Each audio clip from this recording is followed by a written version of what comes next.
Akkadian Empire, the world's first empire and its shocking collapse. To understand the magnitude of what happened in Mesopotamia 4,300 years ago, we must first strip away our modern conception of the nation-state. We must forget the lines drawn on maps that define borders, the centralized governments that issue passports, and the standing armies that wear uniform insignia. Before the 24th century BCE, the political landscape of the human species was fundamentally different. In the fertile lands between the Tigris and Euphrates rivers, civilization existed as a constellation of independent city-states. These were islands of urban complexity surrounded by agricultural hinterlands and vast stretches of arid steppe. A person belonged to Uruk, or to Ur, or to Lagash, or to Umma. These cities were walled micro-SMS, each ruled by its own local dynasty, each protected by its own patron deity, and each locked in a seemingly endless cycle of border skirmishes over water rights and arable land. There was no concept of a unified whole, no political entity that sought to swallow the horizon. The very idea of ruling over people of different customs, different gods, and different cities was alien. It was a world of intense localism, where the city wall was the limit of one's political reality. And then, quite suddenly in the grand scale of history, one man changed the fundamental architecture of power. His name was Sargon, and he forged the Akkadian Empire, the first true empire the world had ever seen. The rise of Akkad is not merely a story of conquest. It is the story of a paradigm shift in how human beings organize themselves. For the first time, a single administration attempted to standardize weights and measures across a vast geographic area. For the first time, a standing army was maintained not just for a season of war, but as a permanent instrument of statecraft. For the first time, a ruler claimed dominion not just over a city, but over the four corners of the universe. This transition marks the end of the early dynastic period of Sumer, and the beginning of an era where the Semitic-speaking population of northern Babylonia asserted dominance over the Sumerian-speaking south. But to appreciate the rise of Sargon, we must look at the world he was born into. The geography of Mesopotamia is the silent protagonist of this story. It is a land of extremes. To the south, the marshy delta of the Persian Gulf provided a wealth of reeds and fish, supporting the ancient Sumerian centers. To the north, where the rivers run closer together, the land is drier, requiring extensive irrigation canals to feed the growing population. This was a landscape where water was life, and the control of water was power. The soil was incredibly fertile, capable of producing massive surpluses of barley, which allowed for the specialization of labor. But it was also a landscape devoid of stone, timber, and metal. Everything needed to build a city or forge a weapon had to be imported. This economic reality drove the city-states into trade networks, but also into conflict. In the centuries leading up to Sargon, the city-states of Sumer, such as Kish, Uruk, and Ur, vied for hegemony. Occasionally, a powerful king would defeat his neighbors and claim the title of King of Kish, a deeply prestigious honorific that implied a kind of loose overlordship. But these hegemonies were fragile and ephemeral. They relied on the personal charisma and military success of individual rulers and usually evaporated upon their deaths. The most significant of these proto-imperial figures was Lugal-Zagai of Umma. Just prior to Sargon's rise, Lugal-Zagai had managed to unify much of the Sumerian south through force. He had moved his capital to Uruk and claimed to rule from the lower sea, the Persian Gulf, to the upper sea, the Mediterranean. However, his rule was traditional in its structure. He was a Sumerian king, ruling over Sumerian cities in a confederation of conquest.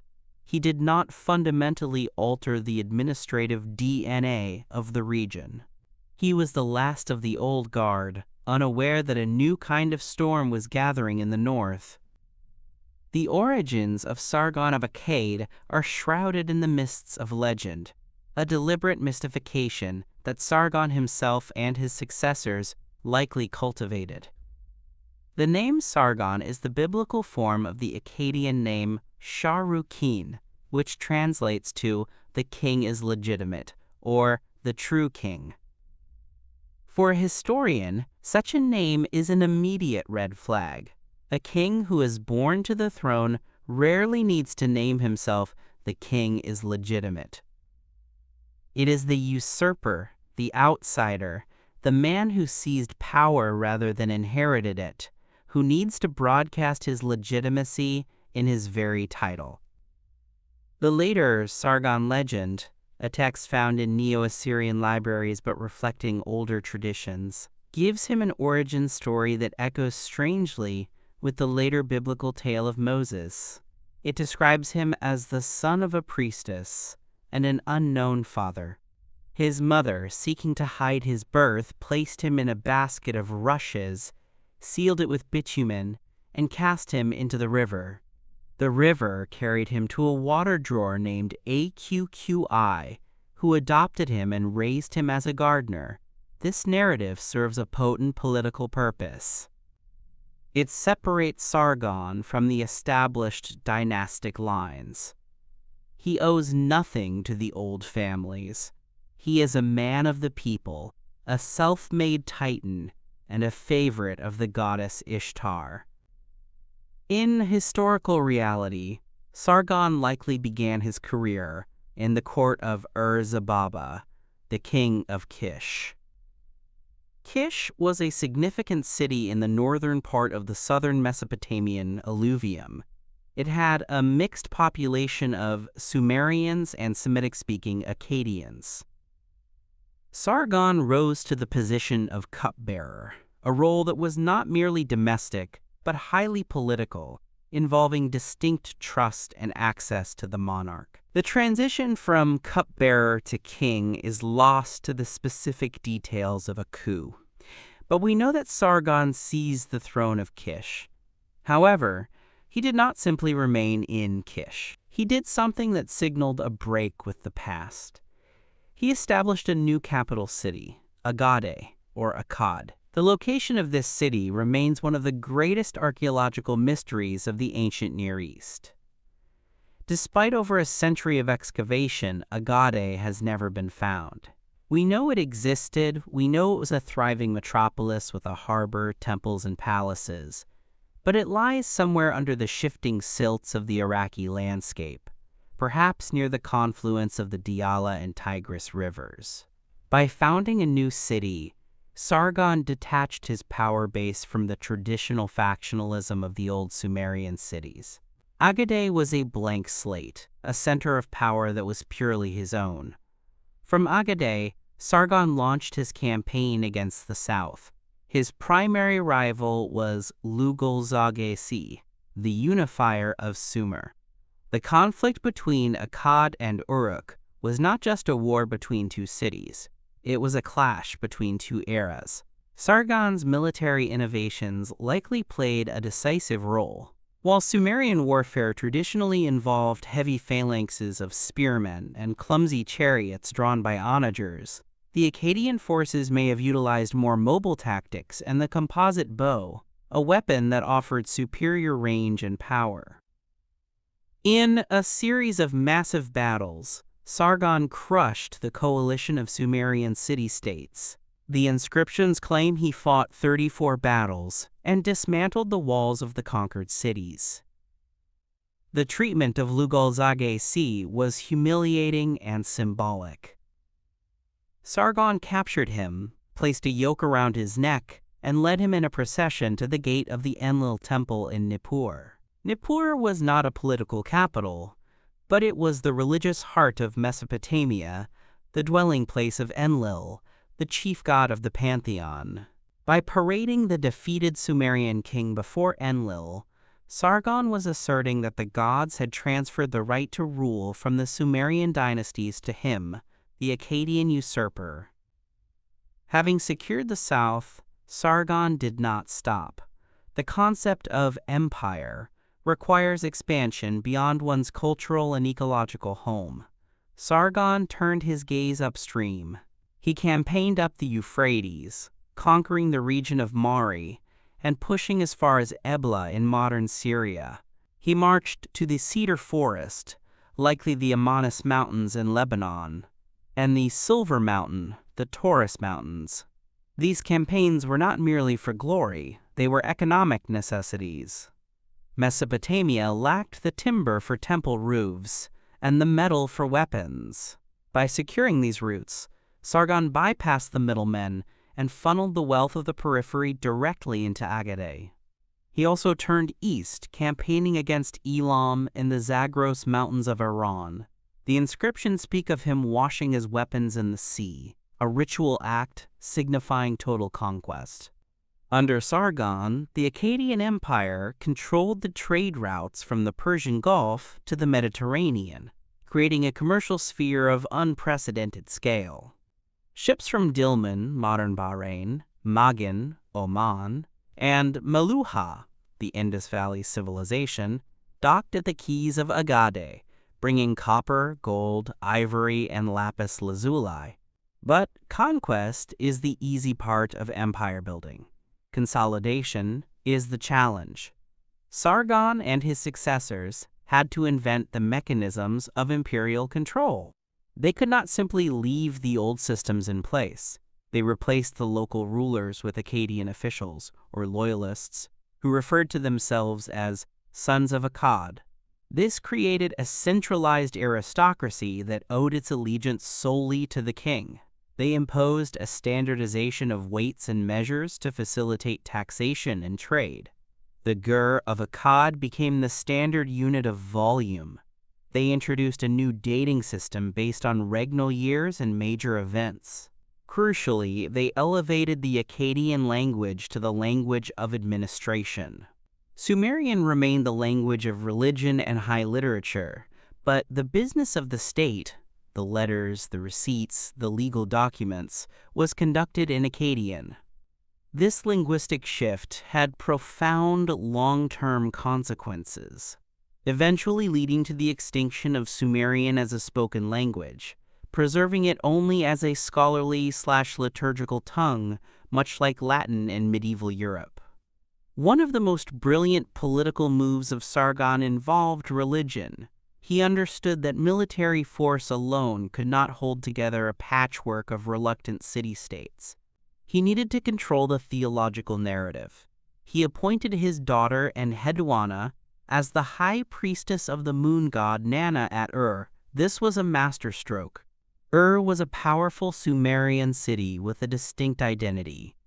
By placing his Akkadian daughter at the head of its most important temple, Sargon fused the political power of Akkad with the religious authority of Sumer. Enheduanna is a figure of immense historical significance. She is the first named author in all of human history. Before her, poets and scribes were anonymous. Enheduanna signed her work. She composed a series of temple hymns and the famous Exaltation of Inanna. In her writings, she worked to syncretize the Sumerian goddess Inanna with the Akkadian goddess Ishtar, effectively merging the two pantheons and creating a unified religious culture that supported her father's imperial project. Her poetry is powerful, visceral, and complex, speaking of the goddess's wrath and power, mirroring the martial prowess of the Akkadian state. She served not just as a priestess, but as a political agent, holding the south in check through religious ideology. Sargon ruled for 56 years, a reign of incredible length that allowed the roots of the empire to take hold. Yet the empire was never truly at peace. The ideology of the independent city-state was stubborn. Revolts were a constant feature of the Akkadian period. When Sargon died, the empire nearly unraveled. His son and successor, Raimush, faced a massive general uprising. The inscriptions of Raimush are a catalog of grim suppression. He records the numbers of men killed and taken prisoner in the tens of thousands. "I struck down the cities of Ur and Umma," he boasts. Raimush's reign was short, only 9 years, and he was likely assassinated by his own courtiers, killed according to some traditions with heavy stone cylinder seals, because weapons were banned in the presence of the king. This detail, whether true or apocryphal, highlights the volatile and dangerous nature of the Akkadian court. The empire was a pressure cooker of resentment, held together by the sheer brutality of the central administration. Raimush was succeeded by his brother Manishtushu. Manishtushu seems to have focused on consolidating the economic foundations of the empire. He is famous for the obelisk of Manishtushu, a massive diorite monument that records his purchase of vast tracts of land in northern Babylonia. This text is crucial for understanding the shift in land ownership. In the early dynastic period, land was largely owned by temples or extended families. Manishtushu was using royal wealth to buy land, creating a massive royal estate and weakening the economic power of the local elites. He also directed his attention to the south and east, launching a naval campaign down the Persian Gulf to secure the trade routes to Magan. He brought back blocks of black diorite, a hard stone that became the signature material of Akkadian royal art. The statues of the Akkadian kings, with their intricate beards and muscular realism, convey a sense of absolute, terrifying authority. They are not the humble, praying figures of the Sumerian period. They are masters of the world. The empire reached its zenith under Manishtushu's son, Naram-Sin. If Sargon was the architect of the empire, Naram-Sin was its god. Literally. Naram-Sin took a step that no Mesopotamian ruler had dared to take before. He declared himself a god while he was still alive. In his inscriptions, his name is preceded by the dingir sign, the star-shaped determinative that denotes divinity. He took the title King of the Four Corners of the Universe. In art, he is depicted wearing the horned helmet, a crown previously reserved strictly for the gods. The famous Victory Stele of Naram-Sin, now in the Louvre, perfectly encapsulates this new ideology. It shows Naram-Sin ascending a mountain, trampling his enemies underfoot. He is larger than everyone else, vigorous and perfect. He does not look up to the gods for help. He looks up only to the stars. The soldiers follow him, their eyes fixed on his divinity. This was a radical theological departure, and it shocked the conservative priesthoods of cities like Nippur. Naram-Sin's reign began with the Great Revolt, a crisis that makes the rebellions faced by Raimush look like minor skirmishes. Almost every city in the empire rose up against him simultaneously, a coalition that included both the Sumerian south and the Akkadian north. It was a rejection of the heavy taxation, the conscription, and the religious hubris of the Akkadian dynasty. Naram-Sin's survival and subsequent crushing of this revolt cemented his reputation as a military genius. He campaigned relentlessly. He destroyed the city of Ebla in Syria, burning its royal palace and baking the clay tablets of its archives, thereby preserving them for modern archaeologists. He fought against the Lulubi in the Zagros Mountains. He built a massive administrative center at Tel Brak, in the Kabur Triangle of modern Syria, known as the Palace of Naram-Sin. This building was a fortress of imperial control, with massive walls and storage facilities for grain, designed to extract the agricultural wealth of the north and funnel it to the center. Under Naram-Sin, the bureaucracy reached its peak of efficiency. We have thousands of administrative tablets from this period detailing the movement of grain, cattle, and labor. It was a state that sought to count and control everything. However, the seeds of destruction were sown even as Naram Sin basked in his own divinity. The very success of the empire created enemies. The centralization of wealth in Agade made it a target. On the periphery, tribal groups were on the move. The most significant of these were the Gutians, a people from the Zagros Mountains, who the Mesopotamians described as unhappy people who know no control, possessing canine instincts and monkey-like features. These xenophobic descriptions reflect the terror the urbanized Mesopotamians felt toward the Highlanders. Naram Sin fought the Gutians, but he could not eliminate the threat. Upon his death, the empire passed to his son, Shar-Kali-Shari. His name means King of all kings, but his reign was a desperate struggle to hold onto the fragments of his father's domain. The King of all kings found himself governing a shrinking realm. The subject cities began to assert their independence. The Elamites attacked from the east, the Amorites pressed in from the west, and the Gutians raided from the mountains. The collapse of the Akkadian Empire was swift and total. After the death of Shar-Kali-Shari, the dynastic line shatters. The Sumerian King List, a document that chronicles the rulers of Mesopotamia, expresses the chaos of this period with a poignant rhetorical question. Who was king? Who was not king? It lists 4 kings ruling in a span of 3 years. The central authority had evaporated. Agade, once the center of the world, lost its grip. The Gutians swept down from the mountains and overran the land. The later Mesopotamian texts describe this period as a catastrophe. The Curse of Agade, a literary composition written centuries later during the Ur-III period, offers a theological explanation for the collapse.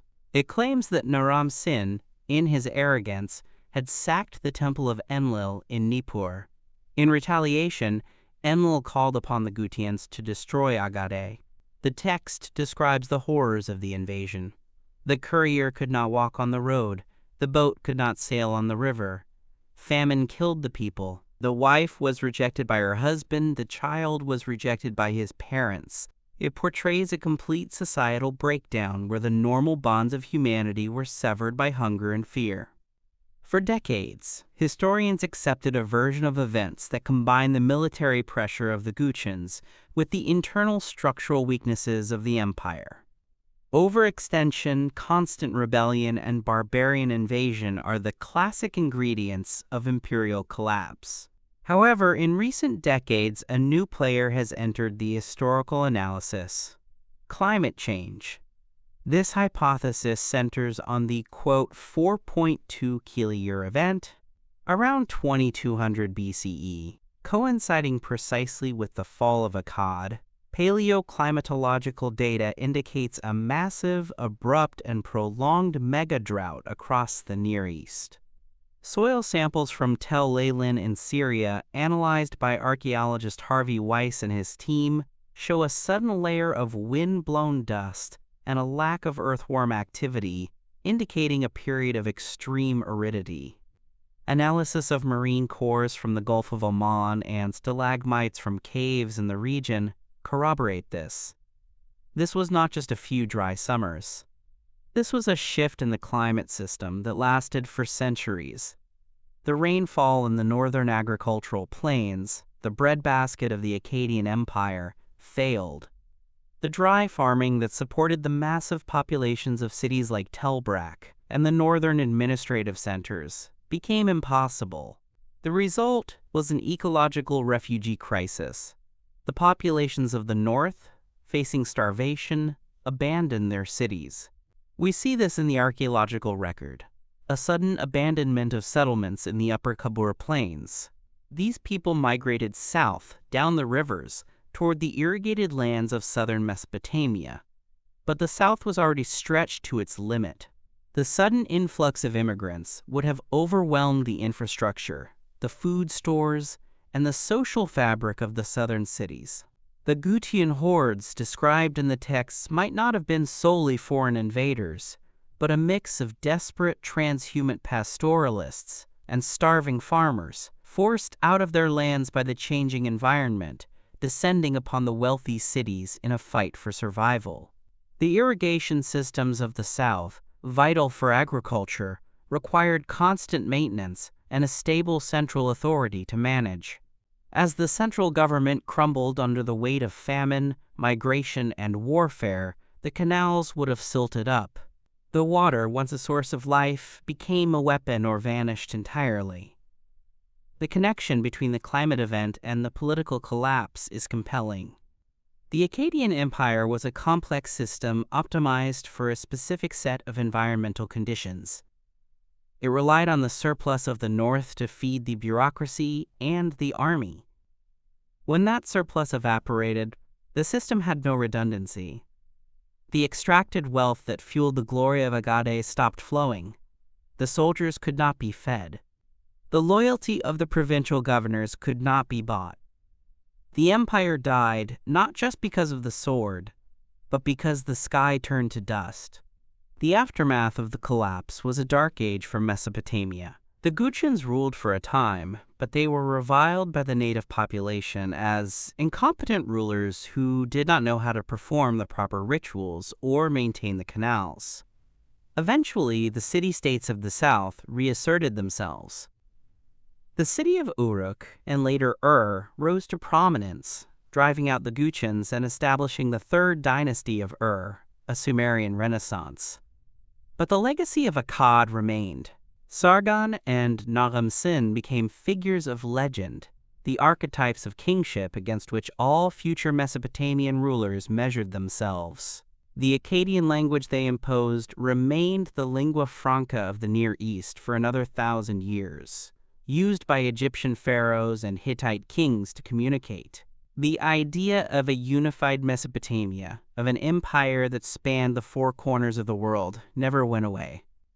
It haunted the political imagination of Babylonians and Assyrians for centuries to come.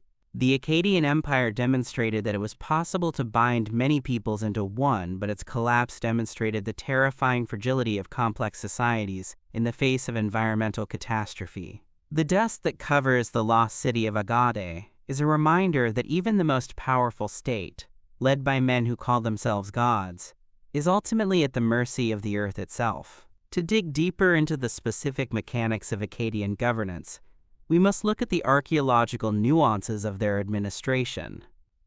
The Shakanaku system is of particular interest. A Shakanaku was a military governor appointed by the king. In the early dynastic period, power was often hereditary and local. The Akkadians attempted to break this by rotating officials or appointing men who had no local power base. We see this in the archives of Girsu, where Akkadian officials appear alongside local scribes, auditing the accounts, checking the grain silos, and ensuring that the, quote, portion of the king was set aside. This was a predatory state. It existed to extract. The visual propaganda of the empire reinforces this. The victory steles do not show the king ruling benevolently. They show him smiting. They show net bags full of captives. They show vultures feasting on the severed heads of enemies. The message was clear. Resistance is futile. This terror was a necessary tool of statecraft because the empire lacked the soft power institutions that later empires would develop. There was no shared Akkadian citizenship, no universal legal code that would come later with Hammurabi, no unifying religion beyond the syncretism of Inanna/Ishtar. Force was the primary glue. The economic transformation under the Akkadian kings was also physical. They reshaped the landscape. The deflection of watercourses was a common tactic in war and peace. By controlling the headwaters of the canals, the king of Akkad could literally turn off the life support of a rebellious city. This hydrohegemony was a double-edged sword. It gave the center immense power, but it also meant that any disruption to the central control could lead to hydrological chaos. During the collapse, as central authority waned, downstream cities would have been at the mercy of upstream rivals, leading to a breakdown of the cooperative water-sharing agreements that kept the region alive. The salinization of the soil, a chronic problem in Mesopotamian agriculture, may have been exacerbated during this period of mismanagement. As the water table rose due to over-irrigation or lack of drainage maintenance, the salt rose to the surface, poisoning the fields. This led to a shift from wheat, which is salt intolerant, to barley, which is more resistant. But eventually, even barley would not grow. The land turned white with salt, a fields of alkali, as described in later lamentations. Let us return to the figure of Enheduanna to understand the intellectual depth of this period. Her temple hymns are an anthology of theology. She systematically went through the major temples of the Sumerian cities, Eridu, Sippar, Esnuna, and praised their gods, but she interpreted them through an Akkadian lens. She was building a theological map of the empire, knitting the disparate cults into a coherent whole under the aegis of her father's rule. Her personal prayers to Inanna are startlingly intimate. She speaks of her own exile during a rebellion, of being stripped of her priestly robes, of suffering abuse. "My mouth of honey has become froth," she writes. "My capacity to please is turned to dust." This is not just state propaganda. It is the voice of a woman caught in the violent machinery of empire.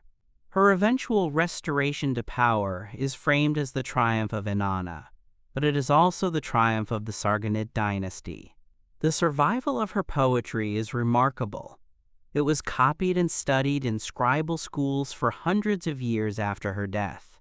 She was the Shakespeare of ancient Iraq, her works serving as models of perfect Sumerian style, even though she was likely a native Akkadian speaker.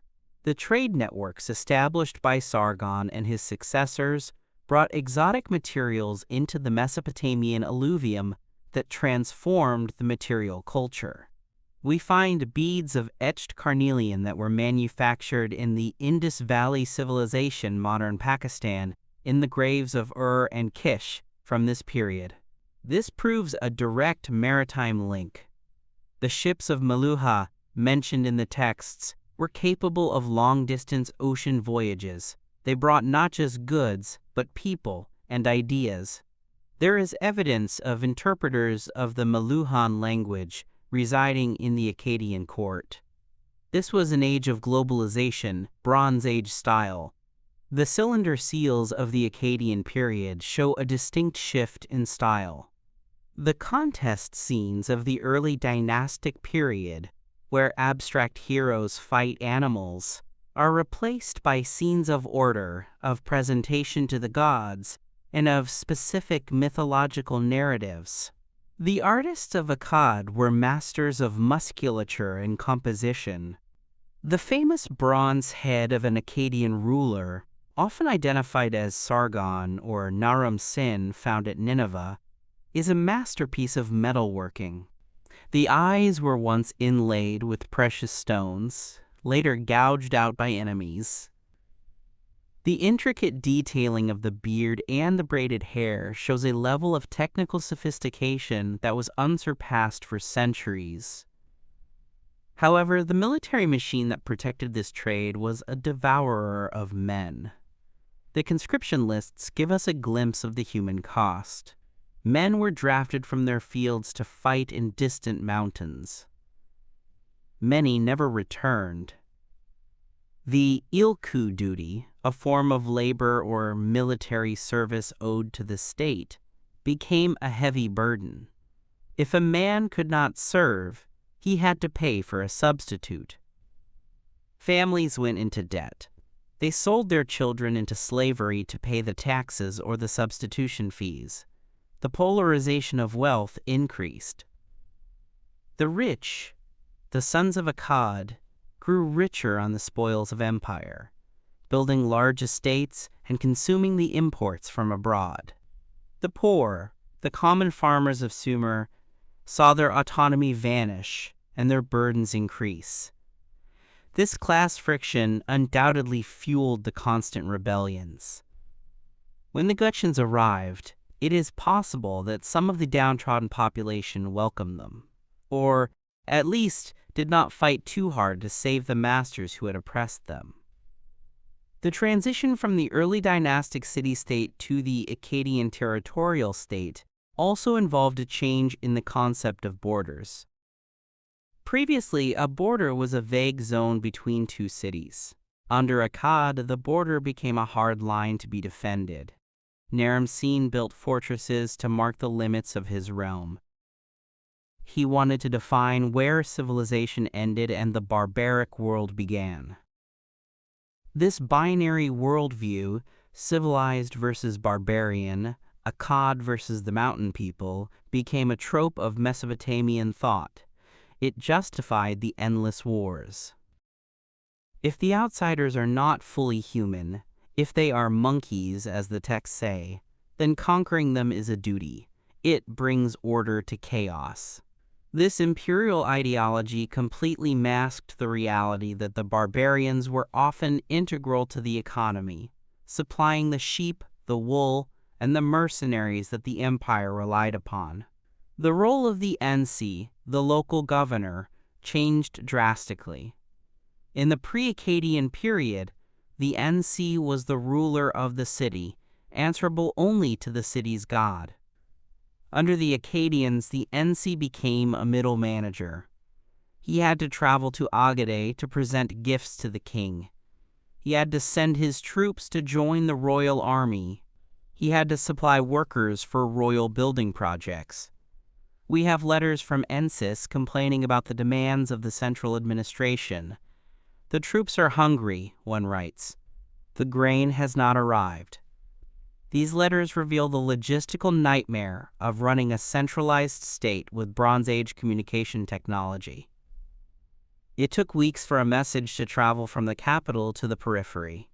By the time an order arrived, the situation might have changed. The friction of distance was a constant enemy.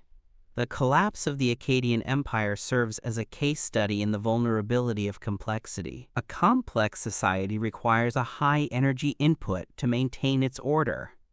It needs surplus food, it needs secure trade routes, it needs an ideology that people believe in. When the energy input drops, in this case, literally the caloric energy from the wheat harvest due to drought, the complexity cannot be sustained. The society simplifies. It breaks down into smaller, more resilient units. The city-states of the post-Akkadian period were smaller, less ambitious, but perhaps more sustainable in a time of scarcity. The fall of Akkad was not the end of civilization. It was a restructuring. But for the people who lived through it, it must have felt like the end of the world. The great temples fell into disrepair, the canals ran dry, and the gods seemed to have abandoned the land. The 4.2 kiloyear event is not unique to Mesopotamia. Evidence for this climatic downturn is found in Egypt, where it corresponds with the collapse of the Old Kingdom. It is found in the Indus Valley, contributing to the decline of the Harappan cities. It is found in China. This was a global event. The Akkadian Empire was the first victim of a global climate crisis. It serves as a stark warning across the millennia. They had the most powerful army in the world, the most advanced bureaucracy, the richest economy, and a king who claimed to be a god. But they could not fight the changing wind. They could not legislate the rain. When the environment turned against them, their walls, their weapons, and their tablets were useless. The empire that was built to last forever lasted less than 2 centuries, leaving behind only a legend of its golden age and the dust of its mysterious, undiscovered capital. The ruins tell us that power is fleeting, but the earth is eternal. To understand the full weight of the silence that fell over the Near East after the collapse, we must turn our gaze away from the grand narrative of rise and fall and zoom in on the granular reality of how this colossus actually functioned. For it is in the details of administration, the specific mechanics of oppression, and the intimate artifacts of daily life that the true nature of the Akkadian experiment is revealed. The dust that covers Agade hides not just a city, but the blueprint of a machine that was designed to process the world into wealth, a machine so complex and so radically new that its very existence traumatized the psyche of Mesopotamia for 1,000 years. To see this machine in action, we must leave the hypothetical location of Agade and travel north, to the modern site of Tel Brak in Syria, known in ancient times as Nagar, where the archaeological spade has exposed the raw skeleton of Akkadian imperialism in a way that the southern alluvial cities, buried under meters of later silt, cannot. Here, on the very edge of the rain-fed farming zone, Naram-Sin built a structure that serves as the perfect metaphor for his empire, a massive fortress that was not a palace for living, but a box for holding. This structure, known to archaeologists as the Palace of Naram-Sin, is a marvel of brute force architecture. It is a square building, its walls meters thick, constructed of mud bricks stamped with the name of the king, a relentless repetition of authority baked into the very earth. But upon excavation, it became clear that this was no royal residence. There were no throne rooms, no reception halls, no delicate gardens for the leisure of a monarch. Instead, it was a honeycombed grid of long, narrow storage rooms in courtyards, designed for one purpose: the centralization of grain. The Akkadian Empire was, at its heart, a caloric funnel. The fertile plains of the Kabur Triangle produced a massive surplus of wheat and barley, and the purpose of the fortress at Nagar was to strip this surplus from the local population and lock it behind imperial walls. We must imagine the lines of local farmers, the commoners of the north, forced to cart their harvest to this imposing alien structure, handing over the fruits of their labor to Akkadian officials who spoke a different dialect, worshipped different gods, and tallied every measure with a cold, bureaucratic precision. This was the material reality of the four corners of the universe. It was the sound of grain pouring into royal silos while the people who grew it watched from the other side of a spear wall. The administration of this extraction required a new class of human being, the imperial scribe. In the previous era of independent city-states, a scribe was a local functionary, deeply embedded in the traditions of his specific temple and his specific city god. The Akkadian reforms shattered this insularity. They created a standardized curriculum and a standardized script, a beautiful calligraphy-like rendering of cuneiform that is visually distinct from the cramped signs of the early dynastic period. These scribes were the nervous system of the empire. We find their presence in the bulla, the small lumps of clay used to seal knots on bags and baskets. These clay sealings, impressed with the cylinder seals of royal officials, are found by the thousands in the debris of Akkadian administrative centers. They are the ancient equivalent of a padlock and a receipt combined. They tell us of a paranoia inherent in the system. Nothing moved without being sealed. A basket of fish from the marshes, a jar of oil from the north, a bag of wool from the steppe, everything was tracked. The texts reveal a society where trust had been replaced by audit. The great comptroller was a figure of immense power, a man whose stylus decided the fate of provinces. This bureaucratic rigor extended to the physical bodies of the empire's subjects. The Akkadian state was the first to implement a massive, standardized system of labor conscription on a trans-regional scale. The guru's workers, often translated as men or workers, but functioning more like serfs or state dependents, were moved around the empire like pieces on a game board. We have ration lists that detail the feeding of these workers. They were given precise amounts of barley, oil, and wool, just enough to keep them alive and working. The standardization of the scylla, the bull used to measure these rations, was a crucial tool of statecraft. By defining the size of the bowl, the king defined the survival of his subjects.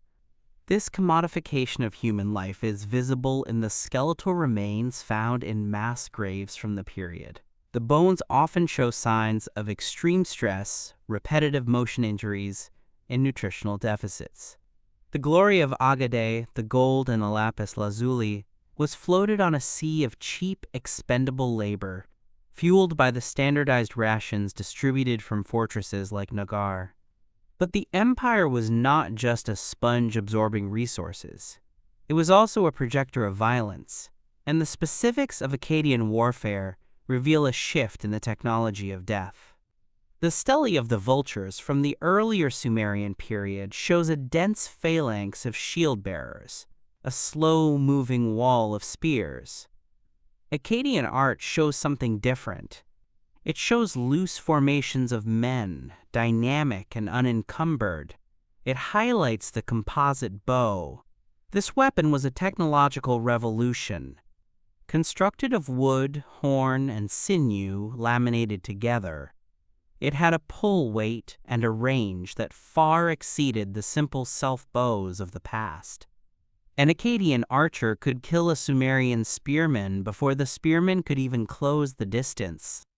The Akkadian kings exalted this weapon. Naram-Sin is depicted holding a bow, not a mace, on his victory stele. The maintenance of this army required a logistical apparatus of staggering complexity. We must visualize the donkey caravans, thousands of animals strong, carrying the water and the flour for the troops as they marched across the arid steppe to fight in the Zagros or the Taurus Mountains. The death of a donkey was a serious accounting matter. The provision of leather sandals for the soldiers was a major state expense. The empire survived only as long as it could keep this machine fed and shod. The brutality of these campaigns was not incidental. It was theatrical. The Akkadian kings pioneered the politics of terror. When Ramush put down the revolts in the south, he didn't just defeat the armies, he tallied the dead with chilling precision. 5. 400 men killed. 5. 985 captured and exiled. The inscriptions imply a policy of deportation, a practice that the Assyrians would later perfect. They uprooted entire populations, moving rebellious Sumerians to the north and loyal Akkadians to the south, attempting to blend the demographic mix to destroy local loyalties. The prisoner of war became a new category of economic asset. These captives were often blinded, a horrific mutilation that rendered them harmless as soldiers, but still useful for grinding grain or turning water wheels. The text known as the Ramosh inscription serves as a receipt for this carnage, listing the cities destroyed and the walls demolished. The psychological impact of seeing the ancient sacred walls of Uruk or Ur torn down by northern soldiers cannot be overstated. It was a violation of the cosmic order. Yet amidst this brutality, there was a profound cultural synthesis occurring, a Sumerian-Akkadian symbiosis that created a civilization richer than the sum of its parts. This is nowhere more evident than in the religious innovations of Enheduanna. To dwell further on her role requires us to look at the specific theology she crafted. In her exaltation of Inanna, she describes the goddess not as a nurturing mother, but as a cosmic force of destruction and renewal, a, quote, dragon who has deposited venom on the land. This was a theology that matched the reality of the times. The unpredictable violence of the goddess mirrored the unpredictable violence of the empire, and Enheduanna's genius was to frame this violence as divine justice. When the Lugal-Ain rebelled and kicked her out of the temple, she did not appeal to her father's army in her poetry. She appealed to Inanna's wrath. She described the rebel city as a place where the woman no longer speaks amiable words to her husband, a place where the social fabric has been torn by the rejection of the divine order, which was, conveniently, the Akkadian order. Her literary legacy is a window into the highly personal, emotional relationship between the human and the divine that began to emerge in this period, a precursor to the personal religion of the 2nd millennium BCE. The cultural impact of Akkad extended to the visual arts, where a revolution in realism took place. The lost wax technique of casting copper and bronze reached a level of sophistication that suggests a state-sponsored program of technical development. The famous copperhead, often assumed to be Sargon or Naram Sin, displays a mastery of texture, the braiding of the hair, the curve of the lips, that is almost breathing. But more interesting than the royal portraits are the cylinder seals. In the Akkadian period, the clutter of the early dynastic seals vanishes. The scenes become spacious, focused on narrative. We see the sun god Shamash rising between the eastern mountains, saw in hand, cutting his way through the rock.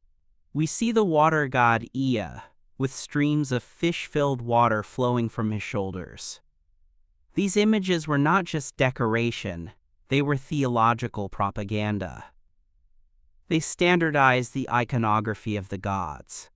An official in a distant province sealing a jar with a seal depicting Shamash was participating in a unified visual culture. He was holding a piece of the state religion in his hand. The clarity and order of the art stood in direct contrast to the chaotic reality of the rebellions. It was an image of the world as the king wished it to be, orderly, hierarchical, and beautiful. We must also consider the Great Revolt against Naram Sin not just as a war, but as a massive rejection of this new order. The names of the rebel leaders, such as Ifor-Kish and Amar-Girid, are significant. Ifor-Kish means Kish has assembled, a name that implies a return to the collective governance of the city-state assembly, a rejection of the autocracy of Akkad. The revolt was a reactionary movement, a desperate attempt to turn back the clock to the days of local autonomy. The fact that the revolt broke out in the heartland of Kish, Sargon's original power base, shows that even the Akkadian core was alienated by the god-king pretensions of Naram Sin. The suppression of this revolt required a mobilization of resources that likely drained the empire's reserves. Naram Sin fought 9 battles in a single year. The logistical strain of moving armies back and forth across the alluvium, crossing rivers, besieging walled cities, and feeding thousands of troops would have weakened the ecological resilience of the state just prior to the onset of the climate crisis. The victory was won, but the empire was left exhausted, a hollow shell ready to crack under the pressure of the coming drought. The maritime trade that underpinned the empire's wealth is another area where the details are fascinating and perilous. The ships of Meluha, Indus Valley, did not just hug the coast. They crossed the open ocean of the Arabian Sea, relying on the monsoon winds. This implies a knowledge of seasonal weather patterns and advanced navigational skills. The goods they brought, carnelian, lapis lazuli, ivory, and perhaps even exotic animals like monkeys and peacocks, were not essential for survival, but they were essential for the ideology of kingship. The king had to display command over the exotic. A carnelian bead found in a grave in Ur is a testament to a chain of custody that stretched thousands of miles, from the workshops of Harappa to the neck of a Mesopotamian priestess. The Akkadians also imported massive amounts of copper from Maganadi, modern Oman. The slag heaps in Oman from this period are enormous. The copper was crucial for the bronze weapons of the army. If the trade routes were cut, the army would eventually run out of metal. The dependence on long-distance trade made the empire vulnerable to piracy and geopolitical shifts in distant lands. A disruption in the Indus Valley or a tribal movement in Iran could starve the Akkadian war machine of its raw materials.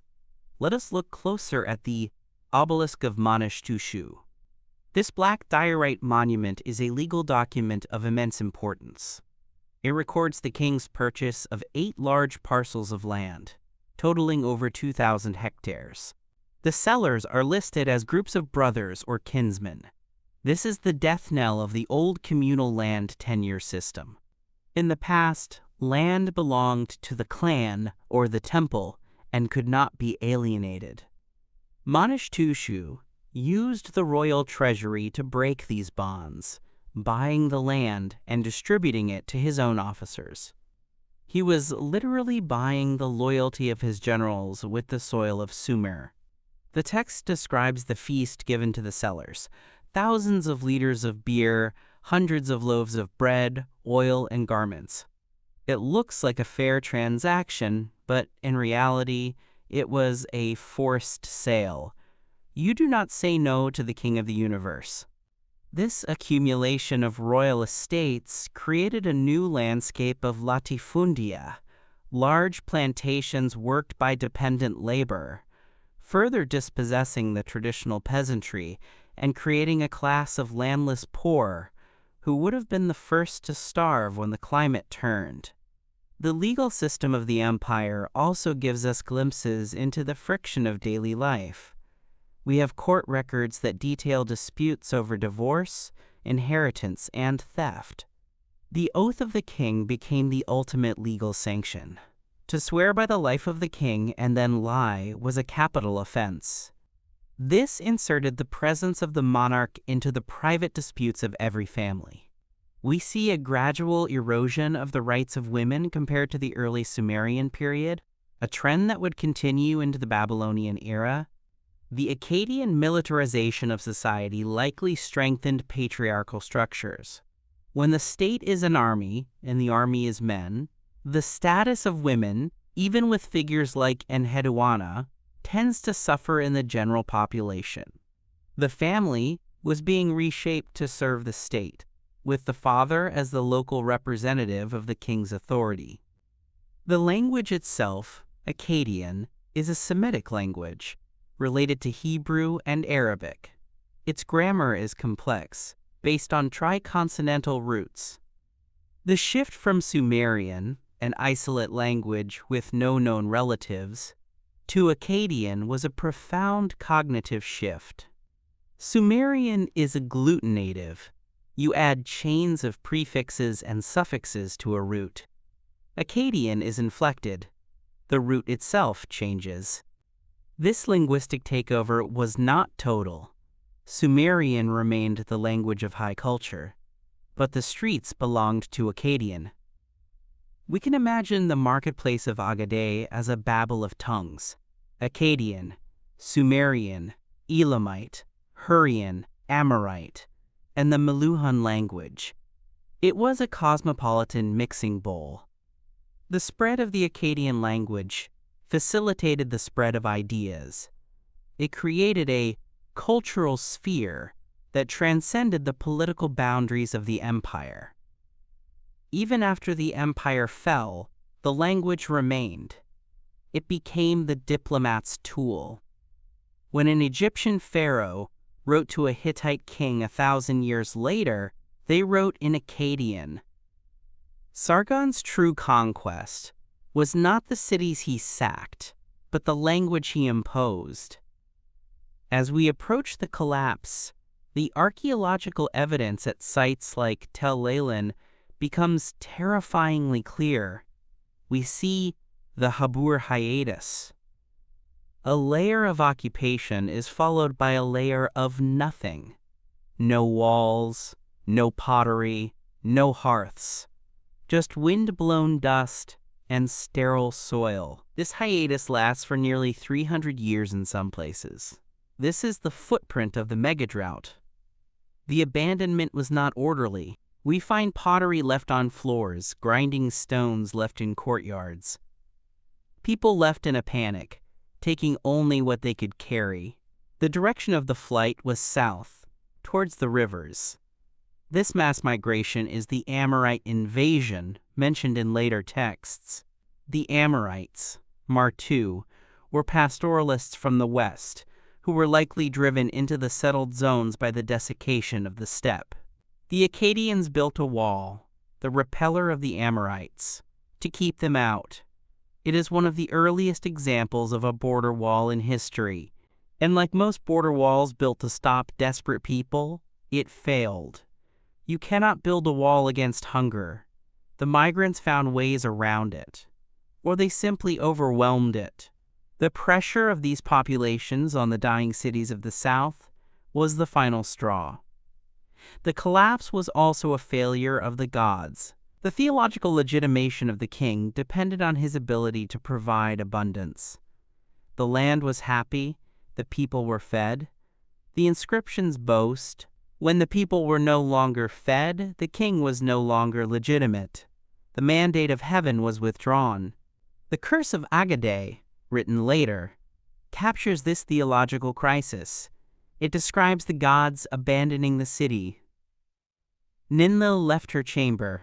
Enki withdrew his boat from the dock. This is a poetic way of describing institutional collapse. The priests left. The statues were hidden or stolen. The temples, which acted as food banks, were empty. The psychological shock of this cannot be underestimated. The people of Mesopotamia believed their cities were the literal homes of the gods. For a city to be destroyed meant that the god had died or fled. It was a spiritual apocalypse. The specific violence of the Gutian period is hard to reconstruct, but the later king lists describe it as a time of anarchy. Who was king? Who was not king? The Gutians are described as not knowing how to cultivate grain, a stereotype that likely reflects the breakdown of the complex irrigation agriculture. The canals required thousands of men to dredge the silt. Without the central authority of the Akkadian king to compel this labor and feed the workers, the canals clogged. The water stopped flowing to the fields. The desert reclaimed the farmland. This process of desertification is visible in satellite imagery today. Ancient canal systems that once watered millions of hectares are now visible only as faint lines in the arid desert. The Akkadian Empire had terraformed the landscape, and when the empire died, the landscape died with it. However, in the pockets of survival, in cities like Lagash under the ruler Gudea, we see a reaction to the Akkadian hubris. Gudea, who ruled shortly after the collapse of the central Akkadian authority, presents himself not as a warrior god, but as a humble shepherd. His statues show him with hands clasped in prayer, the plan of a temple on his lap. He does not wear the horned helmet of Naram Sin. He focuses on building temples, not forts. He emphasizes piety, not conquest. This was a direct cultural correction. The memory of Naram Sin's arrogance became a cautionary tale. The Mesopotamians decided that the Akkadian model was too dangerous. The human king should not aspire to be a god. He should be the steward of the gods. This theological shift, born from the trauma of the collapse, would define the kingship of the upcoming Ur-III period and the Old Babylonian period. The Akkadian experiment was deemed a glorious but fatal mistake. Yet the ghost of Akkad never left. The geography of the empire became the, quote, sacred geography of the region. Future kings would call themselves King of Sumer and Akkad. They would make pilgrimages to the ruins or the location of the old capital. The scribes would copy the inscriptions of Sargon and Naram Sin as model texts. They would analyze the liver omens that were believed to have predicted the rise and fall of the empire. The Sargon Geography, a text describing the extent of his conquests, became a map of the known world. The Akkadian Empire was the first time the region felt like a single entity, a land rather than a collection of cities. This idea of unity, of a single rule from the upper sea to the lower sea, was the drug that no subsequent conqueror could resist. It drove Hammurabi, it drove the Assyrians, it drove Nebuchadnezzar. They were all chasing the shadow of Sargon. In the end, the Akkadian Empire is a story of the first great acceleration of human history. It was the first time humanity tried to scale up. They took the delicate, organic complexity of the city-state and tried to force it into the rigid, mechanical complexity of the territorial empire. They succeeded for a moment, creating a burst of energy, art, and wealth that dazzled the world. But they built their machine on a fault line, the ecological fragility of the semi-arid zone. They assumed the rain would always fall. They assumed the rivers would always rise. They assumed the people would always obey. They were wrong on all counts. And so, the first empire became the first ruin, leaving behind thousands of clay tablets that speak to us of their taxes, their wars, and their prayers. Voices from the dust warning us that the bigger the wall, the harder it falls, and that the earth ultimately recognizes no borders and bows to no king. The wind that blows over the unexcavated mound of Agaday is the same wind that blew 4,000 years ago, indifferent to the titles we give ourselves, eroding our monuments back into the sand from which they were made.